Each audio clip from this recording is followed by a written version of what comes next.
The National Kids Council has found the following summer toys unsafe and unsuitable for children. They are Razor Toss, Miracle Bubbles with added anthrax, the Guess What's in My Windpipe game, and Uncle Jimbo's Big Jolly Ball of Angry Bees. Please keep your children away from these toys.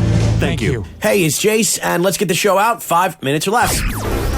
Coming up today in the 5-Minute Podcast, the Margaritaville Resort officially closing its doors. Billie Eilish was so obsessed with Justin Bieber when she was a kid, they almost took her to therapy. You guys had conversations about taking me to therapy? And TikTok fans, get it in you now because Trump may take it away.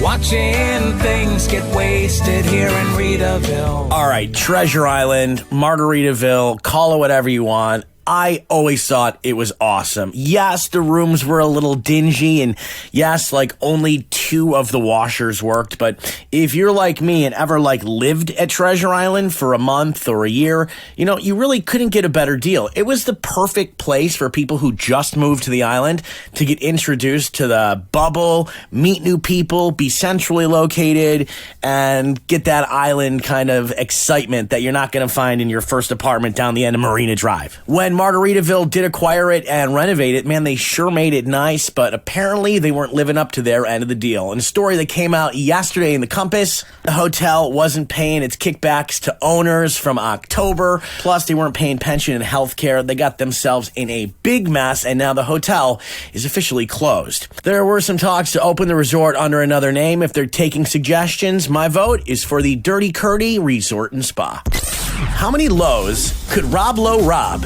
if Rob Lowe could rob Lowe's? Here's Rob Lowe. I was like, how do I get a piece of this? So I had my managers and agents call Lowe's and say, this is an internet thing. It's a sensation. It's on the internet. It's this kind of cool subversive thing. There are shirts being sold. We should do something with Lowe's. And they were like, we don't really see the connection. Like, okay. They said no one's really buying things over the internet. Just relax. Yeah, that's what the people at Lowe's said. They didn't get it. Having been in and out of Lowe's for the past 3 weeks 100 times, the one thing they're robbing us on, air conditioners. Compare the price down there. 10,000 BTU. Oh, hello. 10,000 BTU air conditioner, $375 US. Billie Eilish, Miss Alternative, was obsessed with Bieber. I just happen to remember this one really well in the video. And she's talking about As Long As You Love Me. This is her mom on Billie's podcast. Billie talking to me about it, being excited that it was coming out, and just crying. And everyone knows the whole Billie Justin Bieber thing, but this song was a big part of it. Billie said she would watch the music video for it and just sob. Okay, we have... I just want to say that we did consider taking you to therapy for how incredibly... You did? Yeah. Because you were in so much pain over Justin Bieber. She was about Justin. You guys had conversations about taking me to therapy about my Bieber-ness. Yeah. It was so intense. No, it caused you so much pain. I know it did. TikTok fans, you may want to take advantage of it while you still can. I got my nephews going on it yesterday and there was tears because making videos definitely isn't easy. With respect to Chinese apps on people's cell phones, Mike Pompeo, Secretary of State. I can assure you the United States will get this one right too, Laura. I don't want to get out and... Would you recommend that people download that app on their phones? Only if you want your private information in the hands of the Chinese Communist Party. Maybe I shouldn't have signed my 10-year-old nephews up for it yesterday. Sorry, bro. All right, we're going to finish up the podcast today with Patton Oswalt, the voice of the Goldbergs, talking about the difference between his wife and his hometown. At our wedding, our caterer was incredible. He was such an amazing chef. And then he was like, I really like you guys. You guys are great. You know what I'm going to do?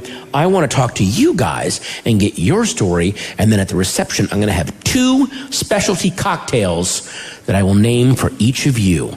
So we talked for a bit, and sure enough, at the reception, 2 handcrafted specialty cocktails named for each of us. One of them was called the Malibu, because my wife was born and raised in Malibu, California.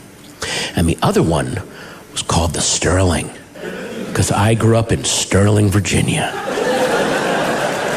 Now, the Malibu was a complex flavor palette of light and dark, salty and sweet, bitter and tangy, as mysterious and unknowable as the sea itself.